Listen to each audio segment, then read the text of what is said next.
Hola, soy Sergio Barrejón. Bienvenidos a Exigencias del Guión, la voz de los guionistas.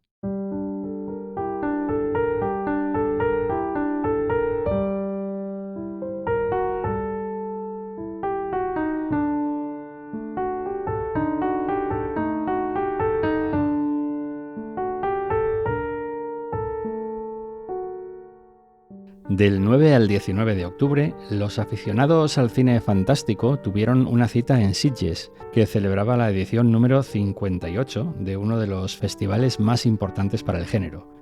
Paul Sánchez acudió un año más para disfrutar de días de mucho cine y descubrir los procesos creativos detrás de películas como Vieja Loca, La Virgen de la Tosquera, El Último Arrebato o la ganadora La Hermanastra Fea.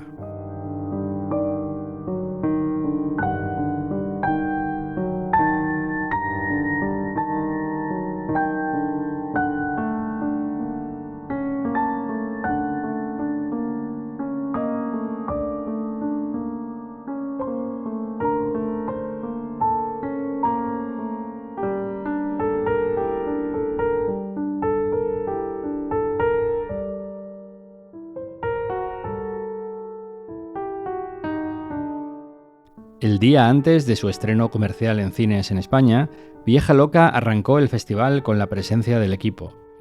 Paul Sánchez habló con el director y guionista Martín Mauregui y con la actriz Agustina Liendo sobre el proceso de escritura y creación de la película y cómo J.A. Bayona, productor de la cinta, ayudó en la reescritura del guión.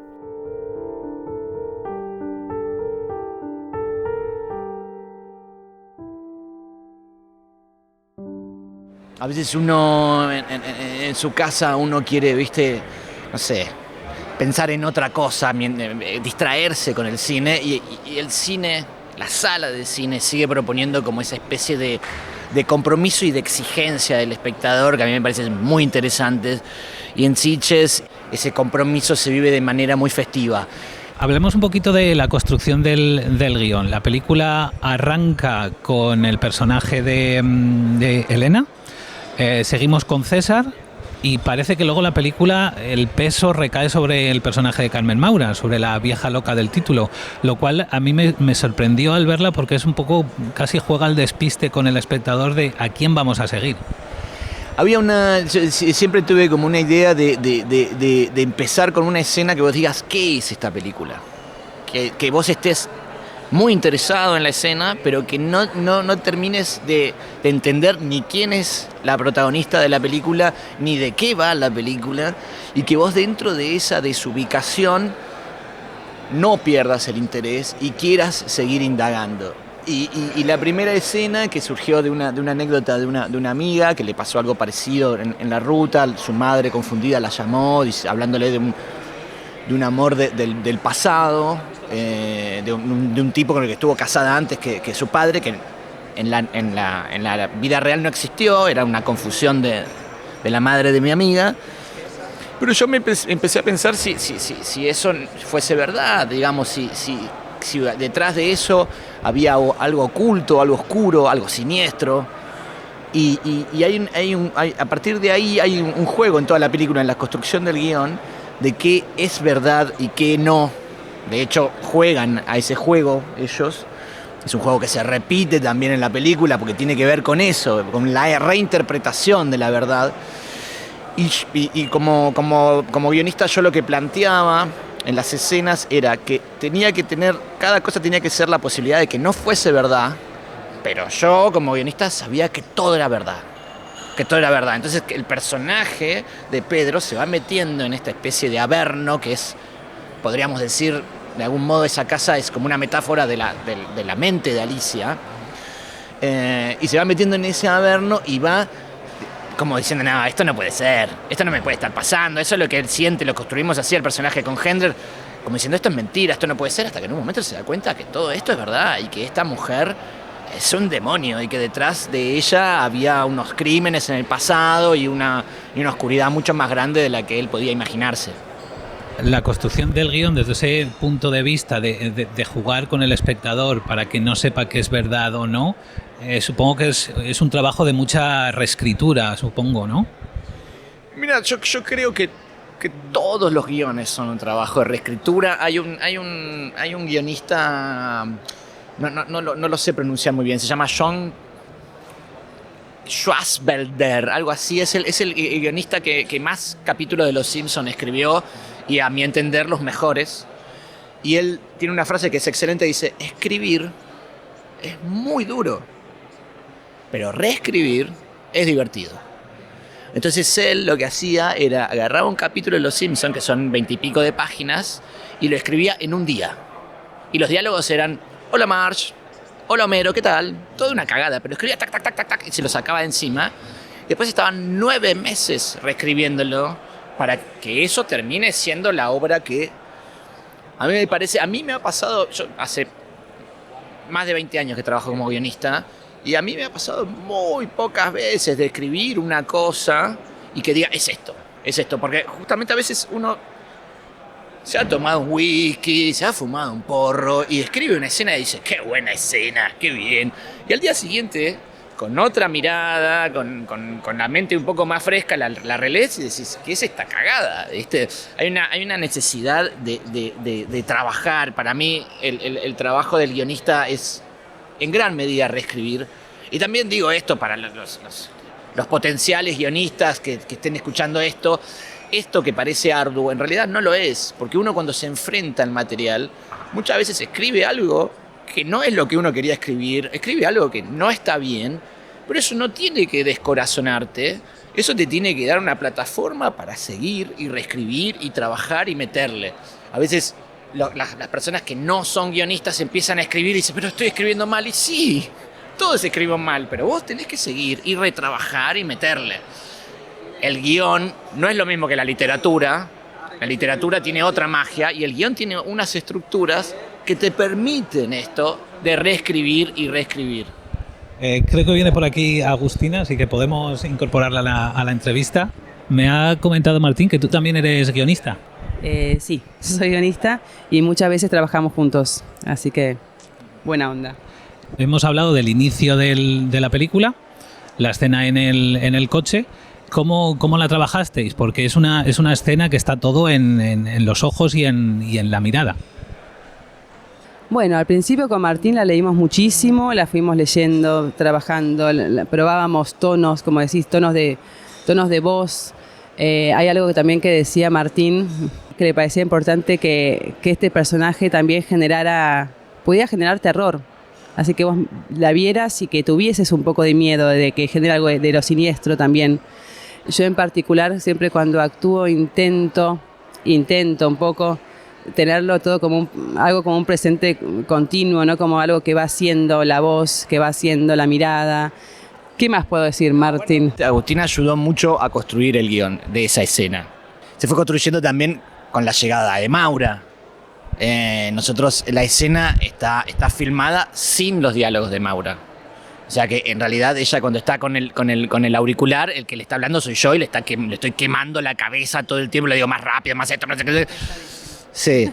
Bueno, pero o sea, cada Maura, el rodaje, todo va sumándole a esa construcción del guión. Pero yo creo que Agustina, durante el guión, durante la construcción de la escena, lo que le aportó más fue como una mirada de hija, una mirada femenina, una mirada que de pronto tuviese que... ¿Querés decir algo? No, sí, no, que cuando me acuerdo de haber metido algunas cositas de diálogo incluso que no han quedado, porque bueno, uno sabe que las cosas van cambiando en el montaje, se van yendo, que era una personaje un poco más torpe tal vez, no era una madre que de pronto la retaba por algunas cosas que estaba haciendo mal, viste, que era muy, muy hija, como además de, viste que siempre tenemos eso, que ella me dice: ¿estás fumando? Yo no estoy fumando, y yo: mamá, ¿estás tomando? No estoy tomando. Es como esta relación que nos cuidamos y al mismo tiempo es de tensión permanente. Pero sí, era alguien, Martín me dijo: yo creo que empieces bien, como en una situación liberadora, yéndote con tu hija, y de pronto te aparece esto que te vuelve a la realidad y a recordarte esto, de dónde venís, quién es, y por qué. Yo digo: pero ¿por qué la trato tan mal? No, porque esto viene de antes, ya es la 80 vez 80 que la atendés por teléfono por las mismas cosas. Ya hay algo de por sí que estoy ya predispuesta, ¿no?, a a que me venga a joder, que es lo que me viene haciendo toda la vida, ¿no? Seguramente, pobre. Yo después la veo y me resulta adorable mi mamá, pero... pero al final un poco sí me da ternura a mí ella.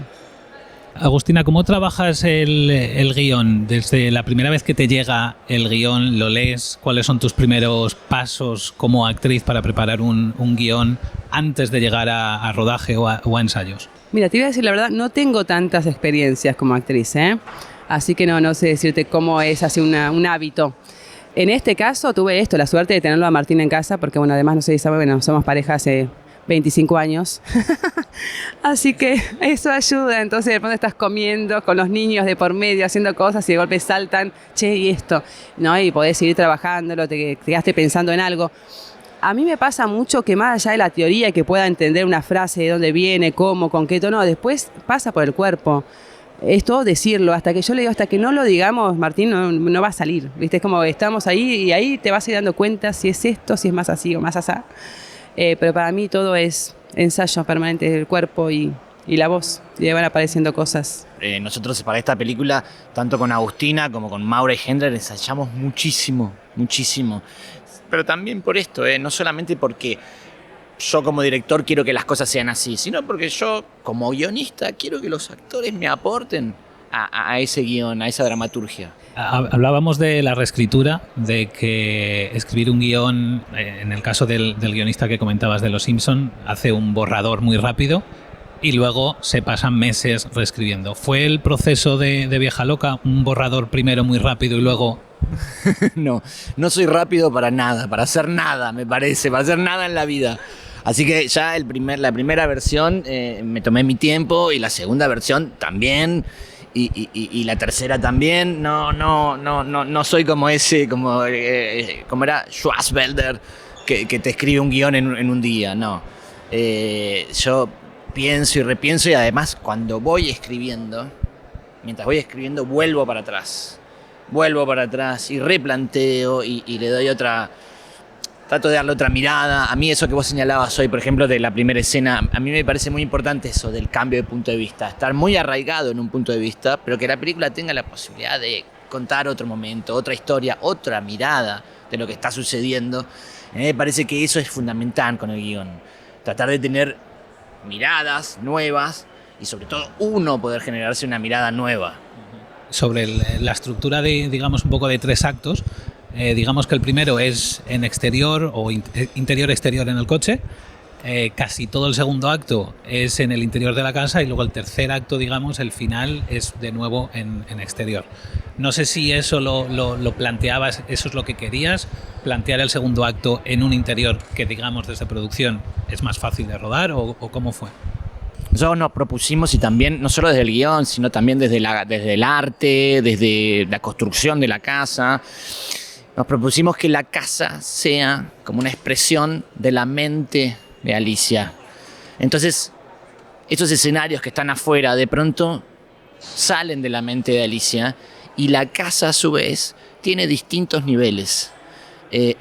Bayona me decía, ¿viste? Cuando escribí la primera versión que leyó Bayona, no tenía la parte del sótano, ¿viste?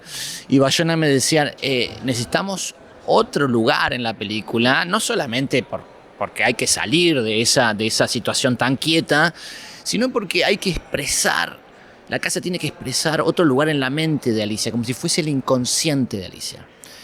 Y él decía un altillo, no sé qué, y yo decía, pero ¿cómo va a subir si él tiene que escapar? Y bueno, y una amiga, Laura Caligiuri, le estaba pasando eso, que le llovía en la casa y tenía un agujero en el coche, y me dice, ¿y si pasa esto? ¿Y si van para abajo? Y ahí en el sótano está el inconsciente de la casa, el inconsciente de Alicia, y si te fijas, está César, están todas esas cosas que están ahí.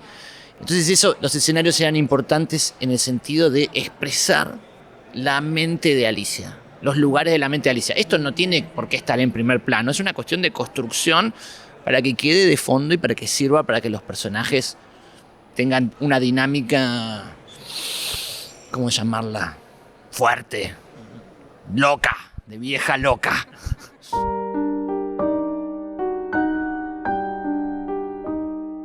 La directora argentina Laura Casabé presentó La Virgen de la Tosquera, una película de terror que adapta 2 cuentos de la escritora Mariana Enríquez, El Carrito y La Virgen de la Tosquera. Paul Sánchez habló con Laura Casabé y con 2 de los protagonistas, Agustín Sosa e Isabel Bracamonte, para descubrir cómo fue la construcción del guión y la creación de personajes y estilo visual de la película que les valió el premio a Mejor Fotografía en el festival. ¿Quién es Mariana Enríquez para ti y qué significa para ti su literatura? Mariana Enríquez, ¿a quién es? ¿Te cuento quién es Mariana? ¿Decís o lo que es para mí? ¿Quién es ella para ti y qué significa para ti? Okay. Y para mí es un referente, Mariana Enríquez, definitivamente es un referente. Es como cuando escuchás una banda de música y te sentís automáticamente identificada. Viste que con la música sucede algo absolutamente intuitivo y sensorial que no es tan racional cuando escuchás una banda o escuchás un tema y sentís que te identifica absolutamente y que te está hablando de alguna manera. Esa cosa que nos sucede con la música. Bueno, yo creo que con Mariana y la literatura de Mariana, creo que lo más parecido es eso. No es tan racional, me parece que es más emocional y afectivo. Entonces, para mí, en ese sentido, es una escritora que me representa muchísimo como mujer argentina. Y después también es una referente absoluta de, digamos, si bien nosotros no tenemos como tanta diferencia de edad, ella escribe hace muchísimo tiempo y desde muy joven, y yo, digamos, soy lectora y cultora del terror y del género también desde muy chica. Y entonces encontrar a una...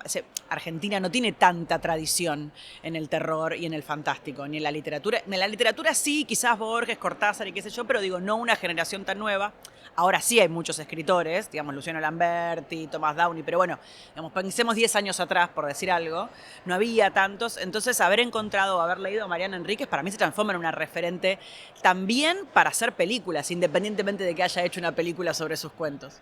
Teniendo en cuenta el tipo de literatura que ella hace, ¿has intentado trasladar ese tipo de literatura al estilo visual de tu película? La verdad, no hay tanta conciencia, no tenía tanta conciencia, como decirlo, de esta forma compartimentada de pensar, bueno, voy a tomar esta forma de literatura y voy a intentar traducirla a mi estilo visual. No lo reflexionaba tanto de esta manera. Creo que, en cualquier caso, cuando uno toma una obra, creo que lo mejor que puede hacer es imprimirle la experiencia personal. Me parece que se trata muy concretamente de eso. Para mí una adaptación o transposición, digo, todas las formas de adaptación posibles, porque hay muchas, algunas que son más fiel al relato, otras que son unas versiones mucho más libres, digo, de todo el espectro de posibilidades que hay con una transposición o con una adaptación. Creo que lo mejor que podemos hacer como... en este caso como cineasta, tiene que ver con imprimir la experiencia personal sobre esa historia, pero no tanto biográfica, sino qué es lo que puedo transmitir yo de este relato. Entonces, intrínsecamente iba a aparecer como mi estilo visual, por decirlo de alguna forma, en la obra de Enríquez, porque no iba a estar tratando de emular lo que yo imaginaba que serían esos cuentos. Iba a contarlos visualmente como yo me los imaginaba y ya, digamos. ¿En qué momento, si es que lo recuerdas, decides tengo que adaptar estas historias y por qué 2 al mismo tiempo? Sí, hace poco me acordé de esto, que el momento en realidad fue cuando leí la primera escena del cuento El Carrito, que fue lo primero que leí de Mariana Enríquez alguna vez. La primera. Viste que a veces tiene como... Una amiga me había recomendado mucho que la tenía que leer y me había recomendado El Carrito además. Me dice... Y entonces me compré el libro y no recuerdo si empecé, no recuerdo en qué parte del libro está El Carrito, pero creo que es uno de los primeros cuentos. La cuestión es que empecé por ahí y la primera escena que leí es la escena del linchera, que es golpeado y después maldice a toda la cuadra. Esa primera escena inicial del Carrito. Y yo creo que ahí lo que sucedió fue algo, un chispazo afectivo, emocional y creativo muy inmediato. Entonces, inmediatamente me imaginé que eso era una película. Lo que pasa es que no era tan consciente en ese momento, porque pasaron años después hasta que finalmente decidí como más racionalmente.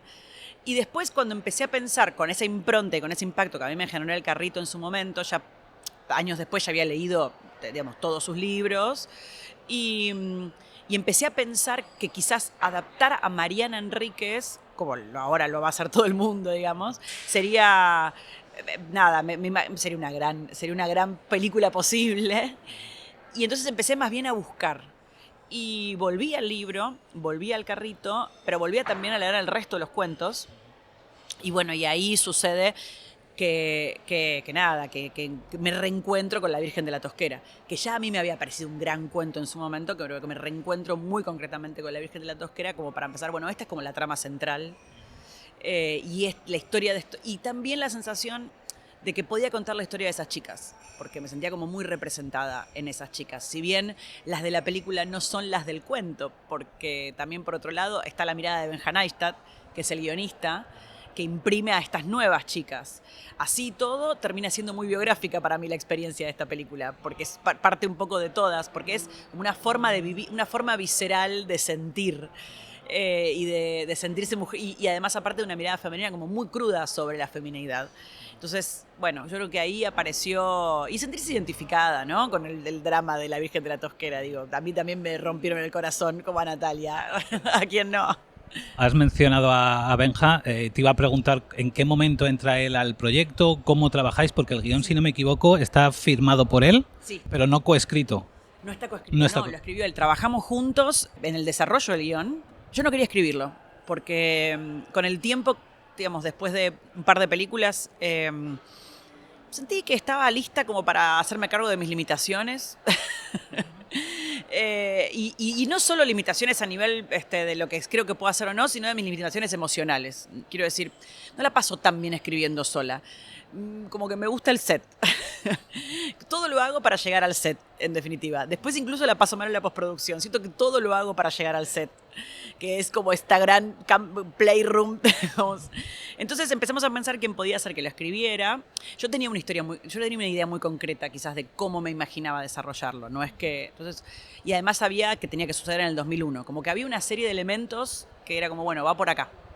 Perdón por interrumpir, ¿por qué en el 2001? Por dos cuestiones. Una, porque creía que el carrito sucedía en el 2001, digamos, muy concretamente. Y segundo, porque había empezado a pensar la idea de hacer una película, de usar el 2001 como película de terror.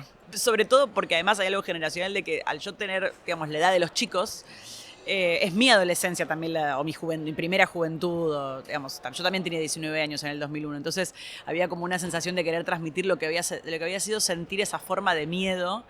Y entonces había algo ahí que me interesaba, digamos. A mí como que hay algo que es interesante, lo que sucede con Mariana, que es como usar la realidad y el día a día y el cotidiano, pero trabajarlo desde el tropos, de las ideas del terror. Entonces yo tenía ganas de hacer eso con el 2001.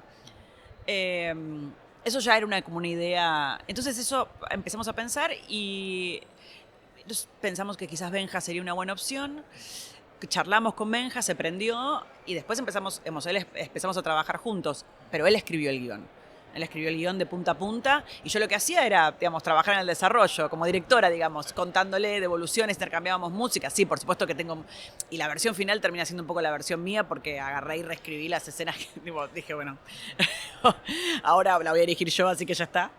Y nos hicimos muy amigos en el proceso. Eso fue como...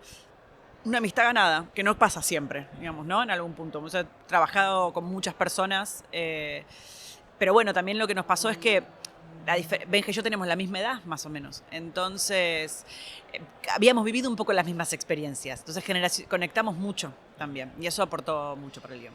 Cuando tienes, supongo, una primera reunión con él, ¿cuánto tenías ya trabajada en tu cabeza la película?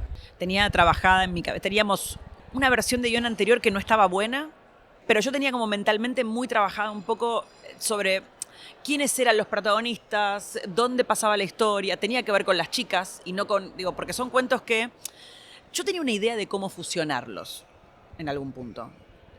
Y eso también me costó mucho llegar a un punto de acuerdo con Benja inicialmente, me acuerdo. Pero yo tenía como una idea de cómo fusionarlos. Para mí sucedía naturalmente que era como tomar un poco la trama de la Virgen de la Tosquera y a esos chicos como protagonistas y llevarlos adentro como del universo del carrito. Y yo veía la conexión y que todo eso podía suceder en el 2001.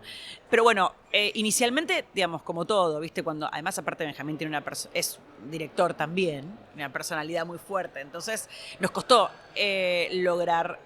No sé si nos costó tanto, fue lo mejor también del trabajo, ¿eh? No lo digo como nos costó, ahora lo veo todo como un proceso creativo muy intenso y lindo.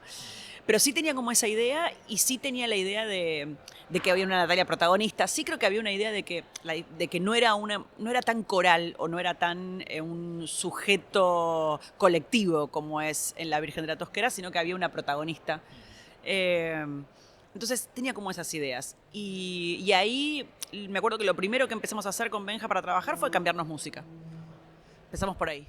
Teníais una playlist, entonces, Sí, digamos. teníamos una Que playlist. de alguna de esas canciones han acabado en la película? Sí, total. Las canciones que están salieron de esa playlist. ¿Esas canciones las marcáis normalmente en el guión o es algo que lo trabajas ya posterior y teniendo en cuenta lo que habéis, la playlist que teníais compartida? La playlist fue algo medio sagrado que transitó por todos los estadios con todas las personas y con todo el estadio de la película. Los temas que están en el guión, quiero decir, los diegéticos, los que nombran y los de las pelotas y alguno que otro más, sí estaban en el guión y venían de esa playlist. Después, a lo largo del proceso, fue cambiando mucho. Por ejemplo, la escena de Kimi Novak, de Lenny Novak, no estaba escrita así y yo la reescribí toda para transformarla en otra cosa. Entonces ahí apareció la electrónica del 2000. Fue como que fue cambiando a lo largo del tiempo, pero yo diría que en esa playlist estaba toda la música que yo fui cambiando de música, pero todo estaba ahí. Estaba The Cure, estaba la electrónica, estaban las bandas de rock nacional, estaba como todo ahí. Sí es cierto que después también pasan cosas como que uno piensa temas que después no se pueden pagar, ¿no? Porque los derechos son muy caros. Quería preguntarte un poco también por la puesta en escena, el movimiento de cámara, porque noté, solo la he visto una vez, no me ha dado tiempo a analizarla, pero sí que noté un cierto estilo muy particular cuando la cámara está con las chicas, sobre todo con las chicas. Sí, en la puesta de cámara la trabajamos mucho con otro gran colega de la película que fue el director de fotografía, con Diego Tenorio. Pero lo de las chicas está bueno que lo nombres porque, porque sí, eso es algo que tenía. Qué bueno que hayas notado eso. Para mí, las chicas tenían algo de que tenían que ser como una pequeña jauría de perros, de perras, y como una suerte de wolfpack. Entonces, quería siempre contarlas de esa manera. Y todas juntas, casi como una suerte de organismo, como una suerte de monstruo de 3 cabezas, por decirlo de alguna manera, y como una cosa medio de jauría, que no estuviese puesto, digamos, inicialmente muy expositivo, sino que sea como una sensación en donde ellas se van sintiendo cada vez más peligrosas. Vos al inicio ves unas pendejitas en unas mallas horribles y que casi te dan ternura, y de pronto se van poniendo oscuras y peligrosas. Pero sí quería porque varias cosas. Uno, por un poco la coincidencia con lo que sucede en el final, con un diálogo con eso, pero también igual y fundamentalmente porque para mí era una manera de entender a la amistad femenina, como algo, y sobre todo en ese momento, como algo muy intenso, muy telepático y muy orgánico y como de bloque, ¿no? Como de jauría, que por más de que entre ellas y con muchas tensiones y muy tóxico, como una forma de amistad tóxica, pero también como muy poderosa. Entonces, era como pensar un aquelarre, y por eso también está esa puesta de cámara en las cuales ya están representadas desde muy cerca, pero también siempre en conjunto, digamos. Es como los otros personajes están más aislados, y eso lo tomé también, digamos, de La Niña Santa. Es una película de Martel que estudié bastante para el sonido y sobre todo para la representación de la brujería en las chicas. Teniendo en cuenta esta apuesta de cámara, ¿cómo trabajas luego con los actores? ¿Cuánta libertad tienen para no necesariamente improvisar, sino pero a lo mejor para jugar un poquito en el set? Que creo que usaste antes la palabra jugar en el set. Sí, yo creo que para jugar en el set hay que ensayar mucho antes. No veo otra forma de jugar en el set, porque el set es tirano, lo que manda en el set es el tiempo. Por lo menos en mi caso, ¿no? O sea, hasta ahora en mi vida fue siempre así. No es que de pronto dije, bueno, me voy a tomar todo el tiempo del mundo. Entonces, con los actores, para que pudiésemos improvisar o hacer cosas nuevas en el set que sucedió, ensayamos muchísimo. Tuvimos como 2-3 meses de ensayo a full, que nos veíamos mínimo 2 veces por semana como para practicar las escenas, para practicar cómo lo construíamos. Entonces una vez ya fuimos a rodaje estábamos bastante agilizados porque estaba muy aceitado todo, de verlo, de practicarlo, de hacerlo, de charlarlo. Entonces era llegar a rodaje y empezar a rodar, a hacer. Obvio sí hubo ciertas correcciones dependiendo cómo estábamos en la locación o en el lugar o con los tiempos, etcétera, pero realmente ya lo teníamos demasiado aceitado porque tuvimos mucha preparación y mucha lectura también. Igual, de todos modos, si bien tuvimos mucha preparación, los ensayos no fueron con cámara, entonces siempre va a haber algo de que quizás en la locación, viéndolo desde la cámara, Laura objetivamente decía, mira, acá yo les dije que iba a ser así, pero me parece que no, y ahí también siento que está nuestro trabajo actoral de poder responder en el momento, a cambiarlo y que no haya problema, y bueno, Lau, lo querés así, lo hacemos así, de estar llorando ahora estoy feliz, y bueno, también eso, estábamos como muy permeables a lo que podía suceder en el momento para poder hacerlo también, porque viste cómo son los tiempos del cine, que ya viene otra escena, entonces era, esto lo sacamos en 2 tomas, Sí. y lo vamos a dar todo. Y bueno, también era un poquito permitirnos moldearnos, porque también por ahí la historia se quería contar desde otro lado, entonces era una misma escena pero con distintos tipos de composición del mismo personaje, o encarándolo por, bueno, ahora estamos todos tristes, listo, lo hacemos todo de una manera más abajo, listo, no, muy abajo, vamos a hacerlo ahora un poquitito más alegre, más divirtiéndose. Entonces esa moldeabilidad también nos ayudó para la agilidad de las cosas. Pero siempre sin juzgar, o sea, si Lau nos lo decía, No, sí. confiábamos plenamente, no es que nos decíamos, no, pero yo me lo imaginaba que no era así no, era como, vamos con esa, vamos. Es que creo que eso es esencial, ¿no? El Sí, confiar por en eso. el equipo, ya Eso. tanto en Laura como en Lisandro, como en Diego Tenorio, Y ella que estaba también en la confiaba cámara. mucho que en nos ayudó. nosotros, entonces era un ida y vuelta. Es eso, si no hay confianza es complicado también que fluya también. Porque creo que es importante que el actor tenga muy claro, o que nosotros establezcamos grupalmente con el actor, como el personaje y todas sus variables posibles y la construcción de ese personaje, para que después, sobre todo eso, el actor pueda improvisar. Pero tiene que haber un pacto convenido de cómo se ha interpretado este personaje, que es algo que armamos junto con el actor. Y para eso, ensayos y conversaciones previas. Yo principalmente, a mí me gusta leerlo varias veces al guión, porque sé que en una primera lectura no puedes sacar nada. Para mí necesito darle 3-4 pantallazos, principalmente para ver desde dónde se para mi personaje, cómo se construye, cómo viene la historia también, porque tengo que aplicarle todo lo que yo quiero construir al personaje, pero que no desentone, que no sea una persona que está lejos de ese lugar, entonces le pego 3-4 leídas al guión.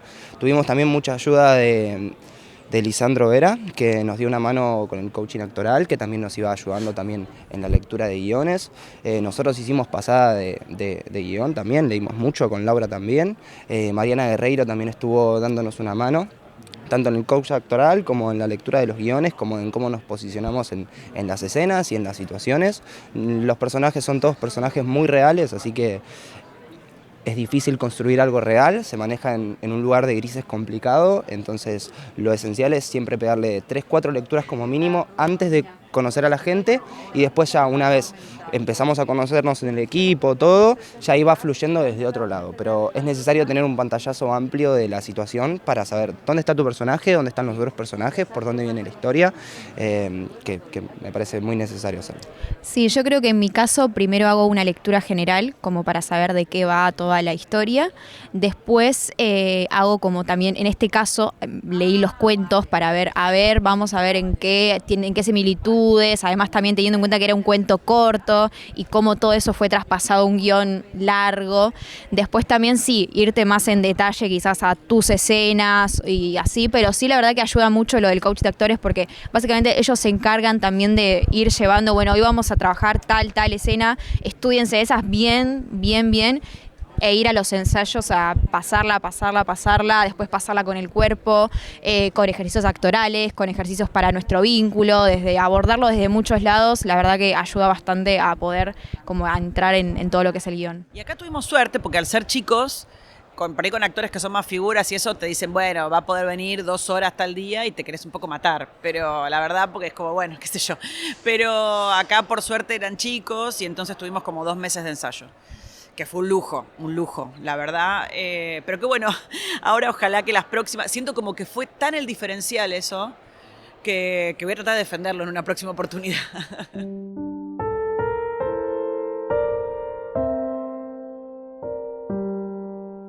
Igual que a otros miles de espectadores, la película de culto Arrebato marcó a la guionista Marta Medina y al productor Enrique López Lavigne. El embrujo que les causó les llevó a preparar un largometraje híbrido entre ficción y documental sobre el rodaje de Arrebato y la vida de Iván Zulueta, director que desapareció de la industria tras estrenar la película. Paul Sánchez habló en Sitges con Marta Medina, guionista y directora, y con Jaime Chávarri, también co-guionista, en Los Jardines del Meliá durante su paso por el festival. Pues estaba en la escuela de cine y hacíamos con los compañeros hacíamos cineforum y pues elegíamos películas y tal, y me acuerdo cuando vi Arrebato, claro, sentir la sensación de que estaba viendo una cosa que no había visto nunca, una cosa que era bastante, o sea, anómala, que era súper libre, y claro, cuando eres una estudiante núbil, maleable y impresionable, pues una película así, claro, lo que te hace es pensar, jolín, que se pueden hacer las cosas diferentes y querer ponerte el reto de hacer algo diferente. Entonces yo recuerdo, o sea, el impacto que fue la primera vez que vi Arrebato, sí, muy fuerte. ¿Y en qué momento entra en el proyecto del Último Arrebato Jaime como guionista? No sé si lo planteasteis así desde el inicio del proyecto. No. Además, Jaime fue profesor mío de dirección de actores. Y entonces, claro, cuando estábamos mirando cómo enfocar un poco la película, pues pensamos que, como se cuenta en el documental, pensamos que una de las puertas era Jaime, porque, claro, la Mata del Pirón, donde se había rodado allí Arrebato. Y recuerdo que en principio iba a ser como para una entrevista, pero Jaime fue como, pues quiero participar, o no me acuerdo cómo fue exactamente, y pero ¿queréis que sea guionista? Y de repente fue como, no, yo no dije que quería ser guionista. No, o sea, creo, o sea, no sé cómo se planteó, pero al final fue como, o sea, puede estar guay que de repente Jaime, claro, o sea, al final es el que tiene la puerta a todo, el que ha estado, porque nosotros somos gente ajena a toda la historia de Arrebato, así que incorporamos a Jaime, que fue súper generoso, y nada, nos pusimos a trabajar. Además, Jaime también quería ser actor en la película. Claro, porque creo que lo decís en el propio documental, no es un documental de, ¿cómo decís?, de gustos parlantes. Sí, no, eso Jaime y yo, además, Jaime siempre fue como, o sea, no vamos a hacer una cosa convencional y vamos a meter más ficción y pues fue también eso una de las grandes aportaciones de Jaime. Jaime, no sé si quieres comentar un poco cómo fue para ti esos momentos de decidir que ibas a entrar como guionista.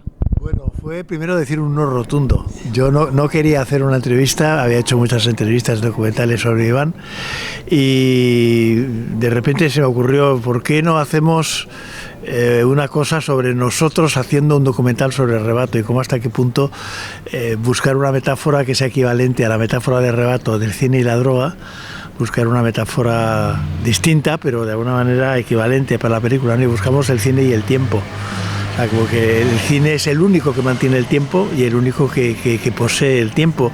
El tiempo sobre los demás deja la huella, que también es un tema en la película, ¿no? La huella del tiempo sobre los personajes.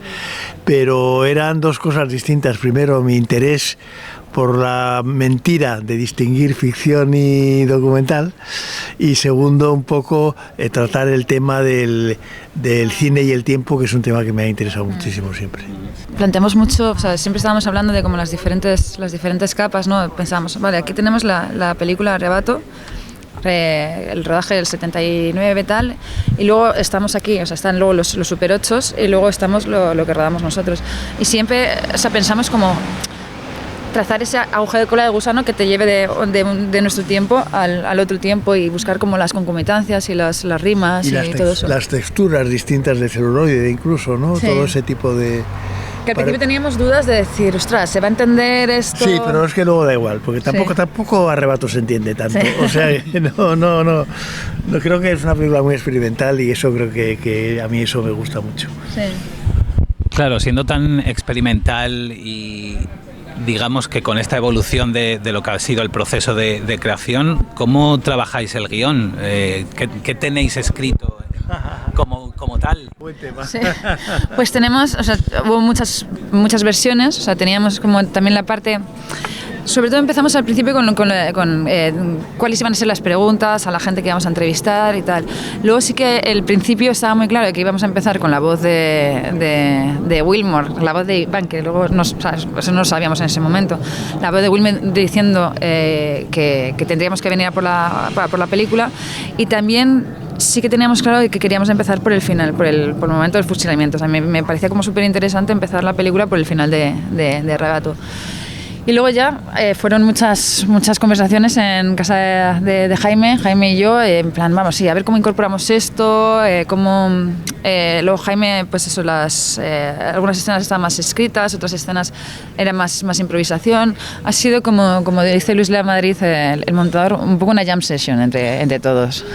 Tú has explicado, Marta, en qué momento te cautivó Arrebato, pero desde ese momento hasta que decidís vamos a hacer un documental, ¿cómo ocurre eso? O sea, ocurre de una forma como más prosaica y menos mágica de lo que se podría imaginar uno, que es al final Carlos Guerrero, de 39 escalones, le propone a Enrique Laviña hacer una película, un documental sobre Arrebato. Y luego coincide en el tiempo que claro, la Filmoteca rescata, gracias a Virginia Montenegro, rescata los Super 8s de Zulueta que estaban en una caja, claro, cuando vacían la loja y todo eso, la casa familiar, pues los encuentran y al final la Filmoteca se los queda para restaurarlos y para conservarlos. Y entonces, a partir de ahí, es cómo se van... Claro, confluyen las dos cosas, y luego aparte Paco Hoyos, que era el dueño en su momento de los derechos de Arrebato, justo Enrique descubre que está viviendo en una residencia de ancianos justo al lado de casa, y entonces pues eso es un poco como el germen. Y desde el principio ibais a ser vosotros dos, luego obviamente Jaime, pero desde el principio sabíais que ibais a trabajar Enrique y tú juntos en esto. Pues sí, Enrique, vamos, desde el primer momento dice, joder, yo quiero hacer la película contigo, y aparte creo que también que es una forma, o sea, en la que seguir un proceso, en la que obligarse también a hacer algo, porque a Enrique también le da un poco de miedo dirigir y exponerse, entonces pues así repartimos un poco tanto los triunfos como las culpas. Hay un momento hay muchos momentos que me parecen súper curiosos, pero uno, por ejemplo, cuando estás tú, Marta, en el documental intentando convencer a Eusebio Poncela de hacer un tipo de planos, una escena en el teatro. Me llama mucho la atención y me pregunto cuánto de eso es ficcionado, cuánto está basado en a lo mejor alguna escena. Es todo puramente real, puritamente real. Me llamó desesperada, sí. Eusebio no quiere hablar, ¿qué hago? Digo, rueda eso. Sí, no, y Álvaro también estuvo como muy avispado y tal. No, porque además eso, llamé a Jaime, que Eusebio no quiere hacerlo. ¿Qué hago? Tú que sabes manejar a los actores, ¿cómo se hace esto? Y Jaime, sí que voy para allá.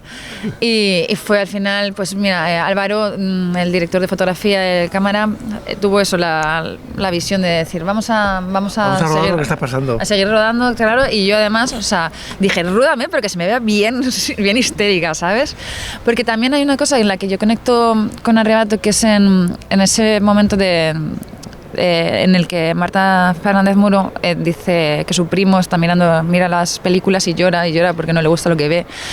Y en esa frustración, miedo e inseguridad del trabajo de dirección es donde yo conecto mucho, tanto eso con... Es universal.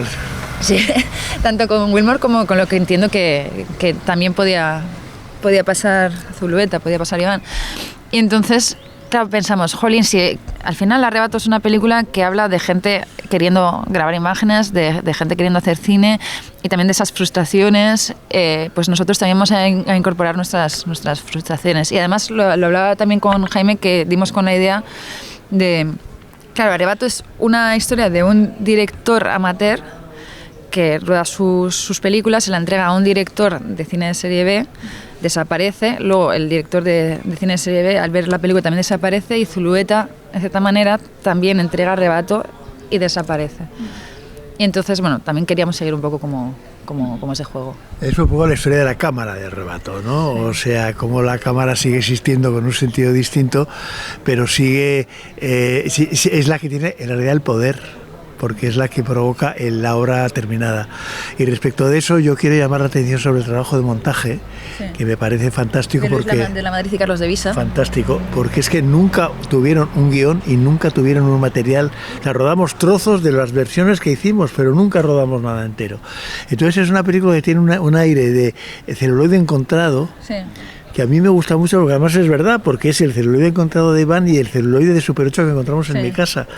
Entonces, con todo eso, que haya conseguido Carlos y el otro montador montar una película, a mí me parece asombroso. O sea, me parece un trabajo de montaje de los mejores que yo he visto en mi vida, ¿no? Sí. No, y además, sobre todo que estuvimos, claro, repasando mucho, fuimos a la Filmoteca y yo sí me apuntaba como viendo una y otra vez Arrebato y viendo una y otra vez lo que habíamos grabado y viendo una y otra vez los Super 8, claro, decir, mira, esto me recuerda, en este momento de Super 8, me recuerda a este momento de Arrebato y tal, y entonces ese trabajo, o sea, por un lado, nosotros lo hacíamos no desde guión, pero íbamos apuntando, pero luego ellos, claro, ellos son los que han visto cada frame, cada mirada que puede, cada de repente, eso, a mí hay un momento que me encanta, que lo encontró Carlos de Visa, que es el momento en el que Cecilia Roth se lleva las manos a la cara y dice, claro, es lo mismo que Fantasma, que el póster de Fantasma que sale en Arrebato. Entonces son ese tipo de hallazgos que es de ver obsesivamente y una y otra vez todo el material. Lo bonito es que es como cuando reconstruían, a partir de un trocito de un relieve, reconstruían el relieve entero, ¿no? Sí. Y eso es un trabajo maravilloso. No, claro, y al final ha sido, o sea, como que estaban las piezas, pero luego ha sido también, o sea, un poco, vale, con lo que tenemos vamos a reordenarlo y encontrarle ahí la continuidad. En cuestión de estructura, ¿teníais claro, de nuevo, en esas versiones de guión que teníais lo que queríais contar y luego habéis tenido que ir cambiando un poco? Bueno, teníamos lo de los bloques y que los... Recuerda que yo me moría al primero, o sea, hemos cambiado todo de arriba a abajo a lo largo del rodaje. Sí, pero lo de los bloques sí que estaba, porque sí que estaba como el bloque de la infancia de Iván, estaba el bloque de tal, y eso, los bloques sí que estaban, como esa estructura en 3 bloques sí que estaba. Luego también estaba la ficción, pero es verdad que la ficción era, vale, y el último que se queda es el cámara, porque claro, si lleva la cámara y tal, al final se cambia y es el primero que desaparece. Entonces, eso sí que hemos ido ahí como venga, y entonces, claro, ¿qué significa si...? Y luego también está una cosa que es totalmente real, que es como Jaime se acaba apoderando de la película y hay un momento ahí también de lucha que es así, con lo cual lo que tenía sentido es que... O sea, yo nunca pensaba que iba a ser un poco tan centro de la película, porque no consideraba que tengo carisma o tal para... Pero luego me decían, estás muy bien, y yo estás muy interesado siempre en lo de tu papel como actor. Claro, porque es lo nuevo, es la novedad, todo lo demás ya lo he hecho 40 veces. Pero entonces, cuando me vi no me molesté y eso ya me pareció una buena señal. Sí. Una de las cosas que me gustan de este documental es que es esta película, claro, es que iba a decir que es un híbrido entre documental y ficción, es esa mezcla rara. Y como espectador, la primera vez que lo ves, yo al menos no había leído ni críticas ni nada, porque cuando lo vi, entonces fue como no tenía muy claro lo que estaba viendo. Claro, eso es lo que buscabais, supongo, ¿no? Sí. Además sí que fíjate que había referencias de algunos documentales. Había un documental que ahora no me acuerdo cómo se llamaba, un documental italiano que tenía esa... O sea, es un documental italiano a lo mejor de hace como 4 años, una cosa así, que me suena que estuvo en Venecia. Y de repente fue, hostia, qué interesante, porque era como hablando de un personaje, pero el personaje, o sea, la persona era a la vez personaje y persona, y era súper interesante cómo ficcionaba algunas de sus, o sea, de los momentos, y otros no eran ficción, o estabas todo el rato planteándote eso. Y entonces sí que eso, a Jaime también le interesaba mucho eso, hablar de bueno, y lo que habla también al final Eusebio, ¿no? Del fingimiento, de la ficción, la realidad. Y me parece que era el territorio un poco, ¿no? Divertido de explotar. Para mover la película en ese territorio. Hay una cosa que está en la película muy claramente, pero una cosa que yo escribí y luego no se puso en la película, que era, o sea, el pasado sin encontrarle, pero si me buscas con la cámara, a lo mejor me encuentras. Y entonces eso está clarísimamente en la película, sobre todo al final, ¿no? Sí. En una especie de tiroteo de cámaras que hay entre Zulueta y yo. Sí. Y cuando vi el montaje me quedé deslumbrado, porque esa escena no estaba rodada para montarla así en absoluto, y sin embargo el montador ahí tuvo un hallazgo, bueno, el montador y vosotros Enrique dijo, ya tenemos el final, y vosotros y de repente, ¿no? Claro, fue como esto, y el momento, claro, al final hay que apelar como a invocar el espíritu de Zulueta, ¿no? Y luego hablando de eso también me acuerdo de una, creo que fue en pandemia, vi La serie de Olivera Sayas de Irma Vep. Ah, la de Irma Vep. Sí. Que creo que lo hablamos. Y entonces sí que me gustaba como esa idea también de eso, que habla mucho del cine del tiempo y sobre todo de la gente que interpreta el mismo papel en diferentes momentos del tiempo y como esa cosa fantasmagórica de lo que se está registrado en la pantalla, de lo que está registrado en el celular y lo que se queda en la pantalla. Y eso también lo hablamos, o sea, que queríamos que estuviese en la película. El último arrebato se ha promocionado, al menos es la sensación que tengo yo, como un documental. ¿Qué creéis que están esperando encontrarse y qué creéis que se van a encontrar? Bueno, o sea, también el tráiler dice, esto no es un documental. O sea, esto no es un documental, esto no es una película sobre Iván Zuleta, o sea, no es una película sobre Iván Zuleta, creo que dice, esto no es es una película de amor, de desamor, de tal. O sea, yo creo que no sé, ¿qué opinas tú, Jaime? O sea, no lo sé, a mí yo no sé si esto hay que decirlo o no, me da un poco de miedo la gente que no ha visto Arrebato. Nosotros en San Sebastián hablamos con gente que vio el último Arrebato y no había visto Arrebato y, o sea, les da ganas de ver Arrebato. Claro, eso es importante, sí. Eso para empezar es importante.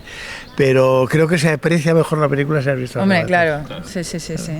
¿Cómo creéis que el público se va a tomar esta película? Me refiero, es una película muy diferente, muy original, a mí al menos me lo parece. ¿Cómo creéis que se lo van a tomar? Yo creo que también, o sea, somos conscientes de que es una película que tiene experimental, que tiene un público muy limitado, concreto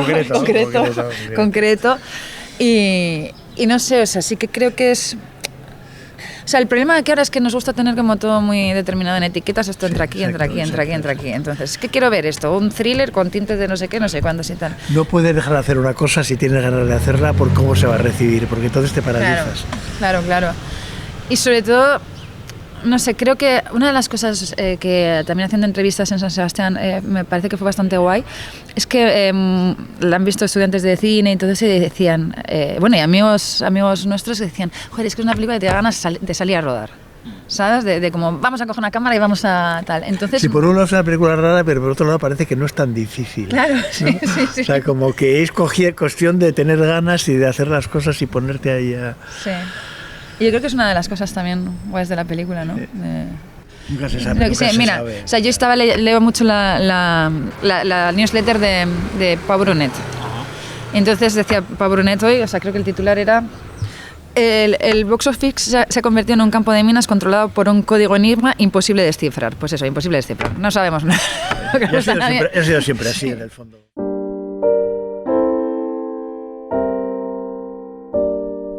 Y para terminar, una entrevista en inglés. Hace unos días publicamos en Blog Guionistas la charla que Paul Sánchez mantuvo con las protagonistas de la película ganadora de esta edición de Sitges, La hermanastra fea. A continuación podéis escucharla en inglés o podéis ir directamente al blog a leerla en castellano. My first question is regarding a scene in the film where your character, Elvira, is naked in front of the mirror. I think that's such a powerful moment because I think anyone can relate to that feeling of looking at yourself, not liking what you see. I wonder, how was your reaction? Do you remember what did you think when you read that on the screenplay, and then how did you prepare for it? Thank you. Thank you for bringing the scene up. It's such a beautiful scene that I think I haven't talked about enough. Actually, I remember I read it the first time and I immediately could see myself. I could see my sister. I could see my friends in that position. We all have been there, boys and girls. You know, everyone has sometimes stood in the mirror and questioned what they see. And I think it's done in such a beautiful way because I think Emilia has put a new gaze towards how she wanted to portray that body. I mean, it's really from a female gaze, and it's from an insecurity. It's not an analyze of the body. It's an analyze of the inner feelings of seeing the body. And we're sort of with her when she goes through all these painful thoughts, and there's no dialogue, but we know exactly what's going on inside of her head. And I think the way that she touches her body, it's also a description of body dysmorphia and how it's easy for us to see something else in the mirror than what is real. And I think a lot of women and also guys can relate to that. And personally, preparing for the scene, it was quite. I mean, it's not my body. Also, we used a body double, which was this. She was such a beautiful soul. This woman, young woman. She sent in audition. She auditioned for the role, basically sending some pictures, which is in itself is a pretty, scary step. But she did. Emilia just had a very great conversation with her, and we're not trying to show your body off as something ugly. We're trying to do quite the opposite, And so the conversations we had on set in this particular scene was very important to take care of her. And yeah, your character, she's seen as an antagonist at the beginning, but then towards the end is completely a different opinion and a different view on that character.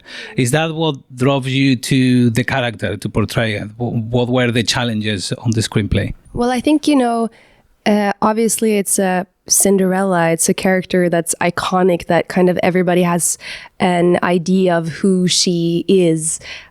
So that was like the first draw, that this was an opportunity to portray her, but in a world where she can be a real person, hopefully, and also that it is Elvira's story. So for me, it was a little about like, okay, how can I both fight for my character's, journey, but always it's your journey that I'm like, this is why I'm in the story too. So kind of finding the balance that not take up too much space, but to still have her real and grounded and strong, but supporting Elvira's storyline. Yeah. How do you normally work with the screenplay? What's your process to craft your characters? I feel like this is something that I've always kind of struggled with as an actor, because I feel I have a quite like intuitive approach. So I always felt like, oh no, I'm not a real actor because I don't do all these script analyses and breakdowns. But I think in my own way I do it. It's just not, it's like sometimes when I sit down and I'm like, okay, I'm preparing for my role. What do I do? Like I love talking about it. So I read the script many times, of course, and try to find my character's arch and, what are my goals? What do I want? What do I want? What do I do? What I do? How can I always understand her and defend her? But for me, a lot of it comes from discussions with Emilia or with Lea, like when it's a collaborative thing. Mm-hmm. That's where I find the most joy in working with scripts, at least. Yeah, the same for me. I take notes and shit, but I also just mostly talk, and then I listen a lot to music. Actually, that helps me a lot to get into the vibe, and I dance and I use my body a lot. I have a very physical approach, so I often find the body before I find the mind, sort of, and that's not really possible by doing an analyze of the script. I have to dive deeper. It's not written in the script how my body is, but the body is the first thing you see on a screen, on a stage. So for me, I have a very physical approach.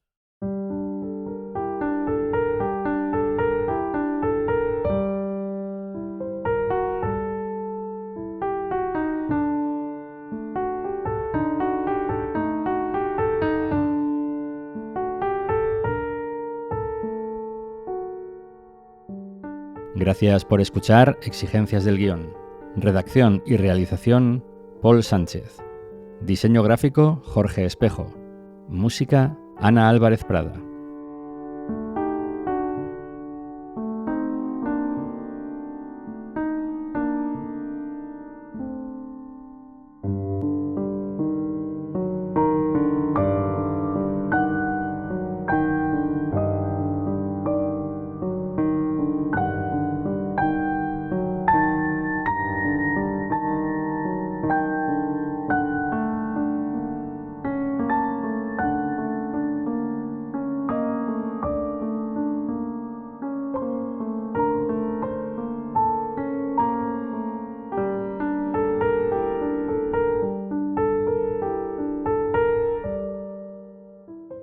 Puedes contactar con nosotros en el teléfono de España 613 006650 o en el email podcast@exigencias.es.